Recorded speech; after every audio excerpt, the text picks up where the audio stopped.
Hey, there we go. So over the last weekend, I went to Consim World. I actually took Friday and Monday off work. Monday so I could recuperate, and Friday so I could take advantage of the 3-day weekend pass. It's $25 a day, $60 for the weekend pass. I didn't go today. It was a bad deal for me. I should have paid just 25 bucks at the door 2 days. If I do a weekend type deal or something, I will probably only do Saturday or Friday, Saturday or whatever. Because it's just, it doesn't make sense for me. The Sunday, as far as I can tell, there just wasn't going to be much going on. You know, it's running from 8, it's great if you got to clean up after your monster game that you're trying to push through, or maybe play one last turn or whatever. I just could not imagine that there would be many people there, and I ended up staying up until 1 last night. I just still wound up from the con. I didn't stick around at the con. I kind of wish I had. If I had known for sure I wasn't going in on Sunday, I think I would have kicked around a little longer, at least until the last train ran.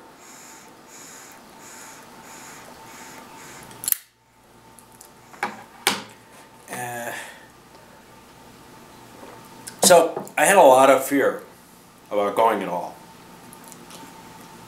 If I had been totally keyed up and totally into it, I would have gone for the week. I would have brought or gotten into some monster game. There's a fear for me though there, which is the, what if I don't really like the people I'm gaming with? I mean, that happens remarkably often, I think, where there's kind of a, gee, I don't know you, and we just clash.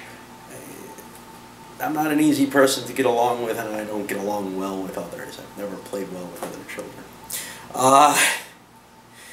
But I think from what I saw of the people there, that would be fairly rare. You saw a couple of personalities I would probably clash with pretty hard. But I saw a lot of people that I think I could get along with pretty damn well. I'd obviously, if I'm signing up for, you know, an OCS game, I'd have to spend a week or whatever boning up on the rolls, because these are guys who I think play this pretty regularly, and I do not. To make up for that, though, I did pick up not quite the most modern rolls. Picked up a copy of Enemy of the Gates. I picked up a lot of games. This is what it began to feel like on the first day of what my whole purpose there was, and why I spent 60 bucks to go, was to buy things off the dealer's table. And I got, I think, about 8 games. A couple at the auction, which was actually the highlight of the entire experience. I mean, not serious gaming type feeling at all, just, wow, what a, it was just a riot. I can't remember the name of the guys.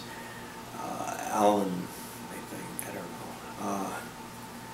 One of the guys from Victory Point Games ran the auction, and he's just fantastic at doing that, and great showman.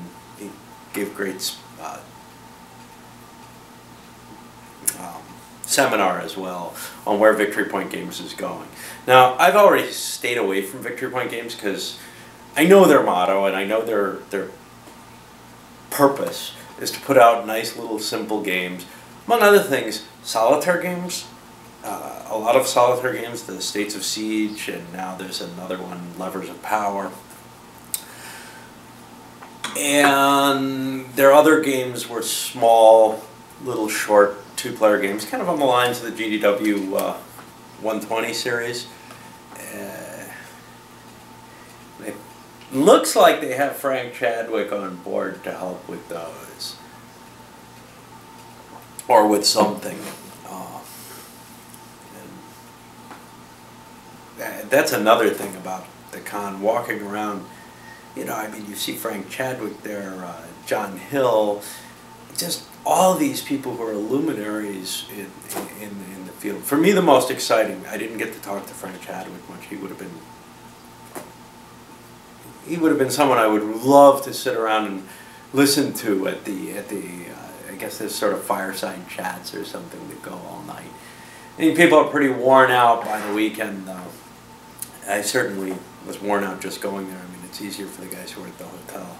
I had to walk home no matter what, lugging games every day, which wouldn't have happened if I did the whole week. But I think for me, the biggest person to talk to, I got a couple of demos from, or I got a demo of American Megafauna BIOS, or whatever the new version is. And I just ordered a used copy of American Megafauna and the expansion. I think I'm coming away cheaper that way. Hopefully I'll be able to integrate it into the other BIOS games without a lot of effort. I kind of asked him about that. But, you know, these are just people that I can't imagine. You know, these are the gods of wargaming here, showing up here. And that's just a fantastic thing. And Phil Eklund, not so much wargaming, but it was great, you know, being able to sit down with him and have him demo his own game and take playtest suggestions, etc. Things that didn't work well, maybe they won't go into this next fix, this next design, but you know, maybe the thoughts will go into the one afterwards. And I know I can email with this kind of suggestions as well. It's just hard. And it's great, the feeling that, you know, your input is actually wanted. That's a really wonderful feeling, and it's fantastic the way he took input that's maybe not positive. You know, I mean, look, everybody's telling him he's got a great game, it's beautiful, it's wonderful, and I like his games, and I really respect him, but I want to be able to tell him, look, this is where I had problems, and I don't think I'm the only one, you know, and I told him that with, definitely with American Megafauna, showing him, look, you know, this was really hard to pay attention to. And if you're going after kind of that Euro crowd, look, once you hook the people, they'll be able to handle it, just like I will be able to handle it. But the important thing is hooking them, because that's when you get the purchase. Somebody plays a game once, they're confused, and they're kind of an edge case on it. They may not give it that second try if they had some difficulty, some real difficulty. And I think a lot of his games have that kind of hump, where in the case of American Megafauna, it's something that I think is fixable. So there's these tracks that contain indications of who has I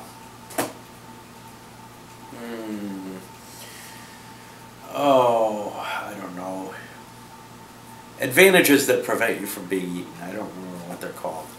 And then the same information's on the cards. There's more information on the cards. I think the tracks have to be made in such a way where they're sort of the definitive piece of information. That's where everything is. And it's not, because there's so much important information that's contained on your card pile that you end up looking to your card pile every time. Now, that's great as long as you didn't inherit stuff. If you inherited stuff, there's little counters that go on the cards for one set of things, but not for the defensive abilities. And it keeps you not looking at there's two places to look. One place seems to have all the definitive information for most of your creatures, so you just look there, and it's not the canonical piece of information for where some of the stuff is, and that's kind of problematic. I think everything needs to go on the tracks, or the cards need to have definitive markers for them. It doesn't have to be a big deal. It can be shared markers for these particular items. It's just there has to be one place where you look. There's advantages to the tracks because you can look and see and compare two different creatures that way. I don't think taking the tracks away is a bad idea, but I do think the creature cards have to be definitive. Okay, so that's kind of completely off topic here. Let's, you know, I got to ask some questions about High Frontiers, point out where I think there's still a rules ambiguity, and he immediately writes it down, you know. That's fantastic. He really wants to make his game the best for everyone, as much as he can. For the Victory Point Games people, wow, do they sell their games well. I mean, unfortunately, the ones I most want aren't in print yet. There's a couple of them, Hero of Weehawk, and I got to play. That was great fun. I don't know how many times it's going to be replayable, but if you get 4 or 5 plays out of it, it's probably worth it. And I'm thinking, it's definitely got that many in it. It's a short game though, and that's kind of painful in terms of I can only get so many replays out of it. It certainly sets up differently each time. There's a lot of luck in what happens, etc. It's just how many times do you go through that? I try to think how many times have I played Voyage of the Pandora, which is similar in terms of, I think, the replay value. And it's only a handful of times. I think both are really cool, really great games. I just don't know how much I'm willing to spend to get something like that. I also see some of the Levers of Power one. I saw, oh, I don't remember what it's called.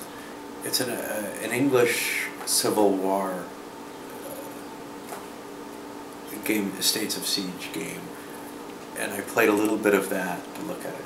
Really, really interesting systems where, you know, you're sort of getting the maximum game decision ideas with the minimal components and the minimal effort and time expended.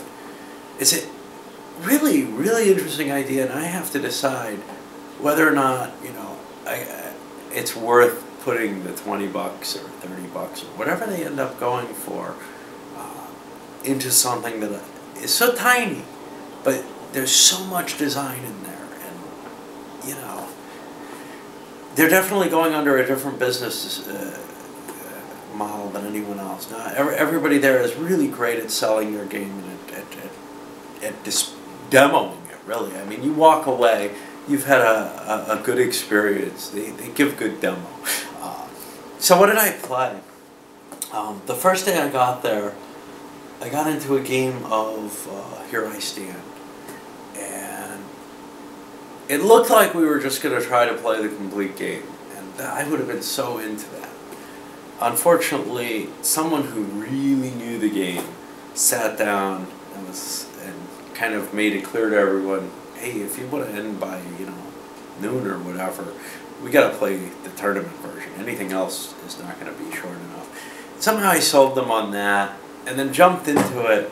I mean, he's a nice guy, but he's very competitive. He just jumped into it and tried to win right away. As the Ottomans, and I think that's the only way the Ottomans can win. You have to make that stab for a victory. And he came damn close. But the game only went 2 turns. And a lot of new players didn't really have the chance to sit down. People, I mean, I haven't played it that many times. I've played it, what, 3 times solo? A lot of the people have played it just a couple of times. And I think I'd rather play the starting game with them. Let them see how it develops. I was impressed by how much they actually came together. I mean, this is, I guess, what you get when you get experienced, good gamers. I'm not used to that, you know, so much experience in games in general, sitting down for the first time to something like this. I'm used to when we get a full boat of something like Here I Stand.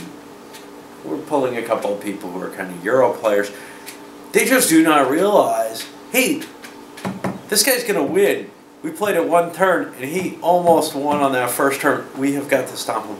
Everybody came together and worked together to stop the Turks. What ended up happening? Well, because they had to expend all their effort stopping the Turks, I was able to slip a victory in there. And the English, who were also mostly out of it, basically came within 1 point of winning. So, I don't like the tournament game. I think that's what it comes down to. It's too much of a... It's going to be over in a couple of turns. It really looks that way. And maybe more experienced players can provide more of a balance of power, but with the extra card, with the late setup, it's just too close to and reduced victory conditions. It's just too close to being over. After that, I pretty much wandered around the whole day on Friday, which was very sad to me. I mean, I spent like 7 or 8 hours just booting around, went to a few of seminars. I felt really bummed by the whole experience, actually. I sat down to a game of Spies and tried to relearn that and teach it. But we didn't end up playing because there was a seminar I wanted to see on by the designer of Der Weltkrieg. And he seems like a great guy. He seems like he's put together... I think it's a game that I understand why people love it. I don't think it's my game. It's more of a, here's the OCS for World War I. And that's a fantastic idea. I just don't know. I mean, I'm iffy enough on OCS. I may end up going with it. It probably is the best operational level World War I game. And it's not that detailed, from what I understand. But I don't know if anything else is either.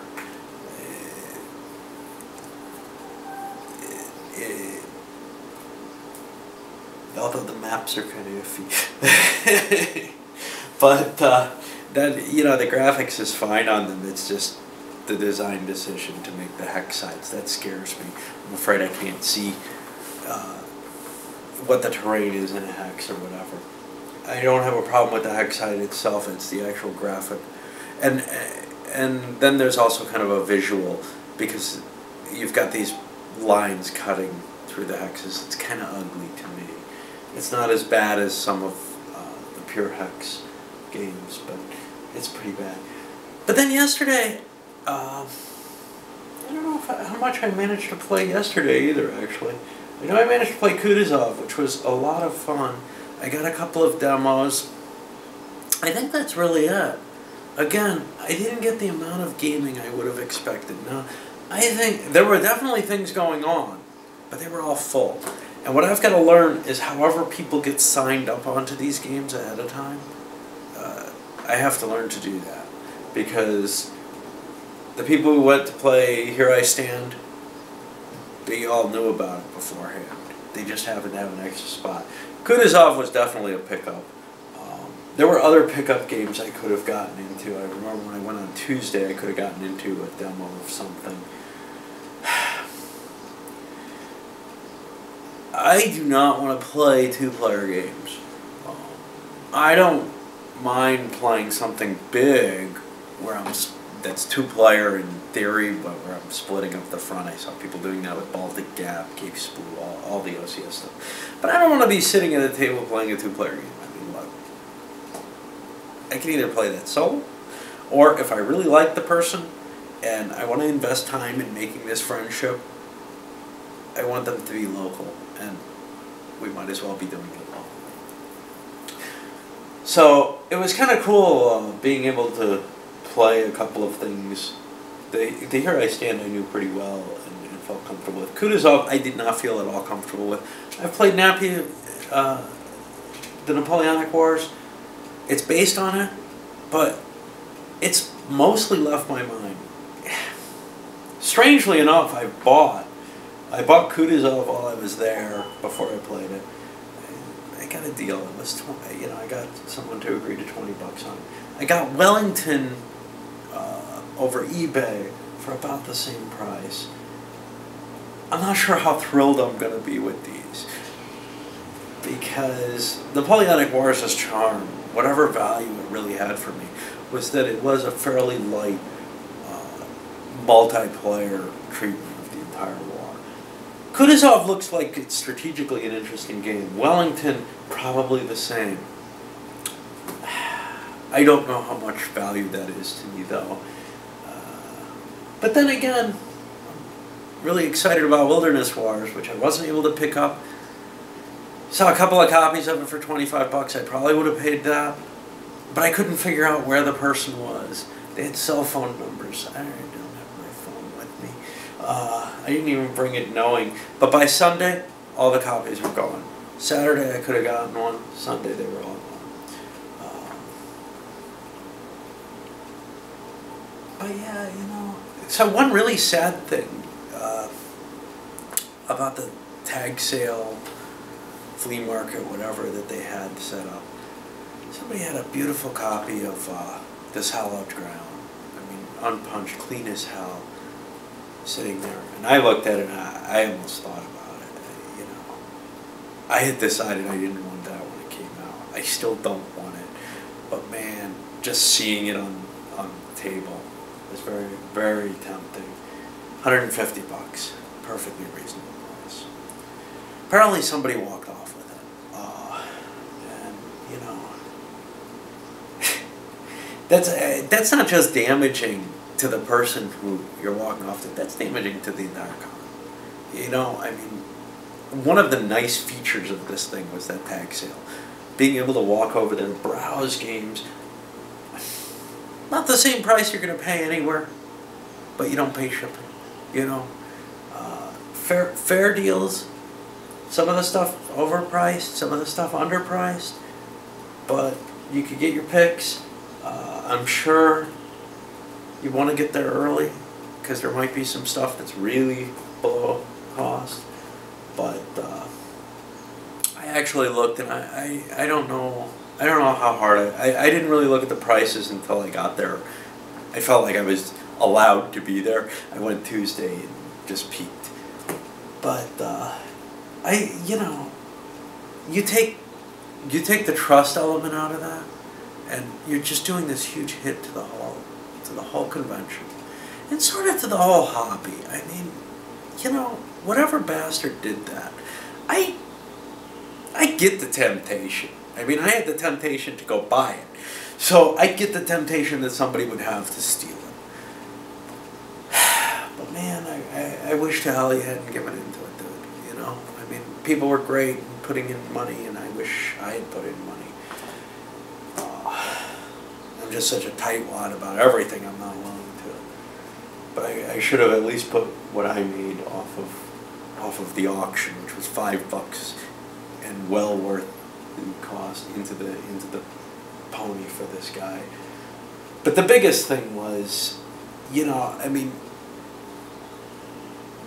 whatever, even if you get your money back, even if you get the entire amount you asked for in donations back, there's still this huge hit on the trust factor there, you know? I mean, everybody's got their games out, and now you hear about that, and you're like, I do not want to put my stuff up there.